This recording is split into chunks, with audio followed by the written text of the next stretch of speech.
બસના નિવૃત્ત સાથે ડિજિટલ એરેસ્ટ કરી ધમકાવી 58 લાખની ઠગાઈ।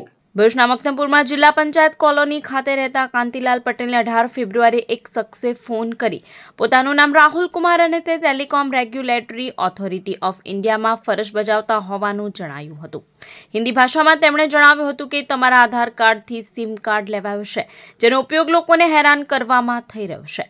તે દરમિયાનમાં શખ્સે વોઇસ કોલને વિડીયો કોલમાં ફેરવી દીધો હતો, જોકે તેમાં કોઈ દેખાતું નહોતું। સામેથી ફોન કરનારે પોતાનો IPS Vijay Khanna cyber crime department Mumbai ખાતેથી બોલતા હોવાનું જણાવી તેમને ધમકાવવાનું શરૂ કર્યું હતું, જેમાં તેમણે તેમના નામે કેનેરા બેંકમાં એકાઉન્ટ ખોલાવી તેમાં 2 કરોડના ટ્રાન્ઝેક્શન થયા હોવાનું અને તેના બદલામાં નરેશ ગોયલે તેમને 25 લાખ આપ્યા હોવાનું જણાવ્યું હતું।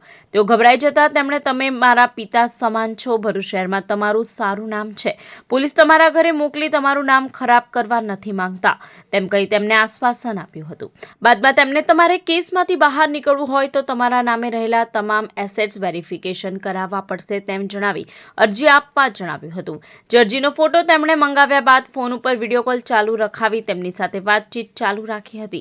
દરમિયાનમાં વિજય ખન્નાએ તેમનો ફોન ચાલુ રાખી તેમનો કેસ તાત્કાલિક કોર્ટમાં મોકલવાનું જણાવ્યું હતું।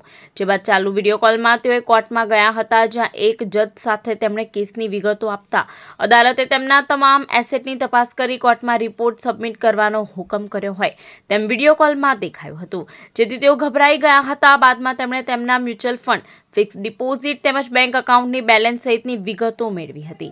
જે બાદ તેમણે તમામ રકમ એક એકાઉન્ટમાં જમા કરવા કહેતા તેમણે તમામ રકમ એક એકાઉન્ટમાં કરી હતી।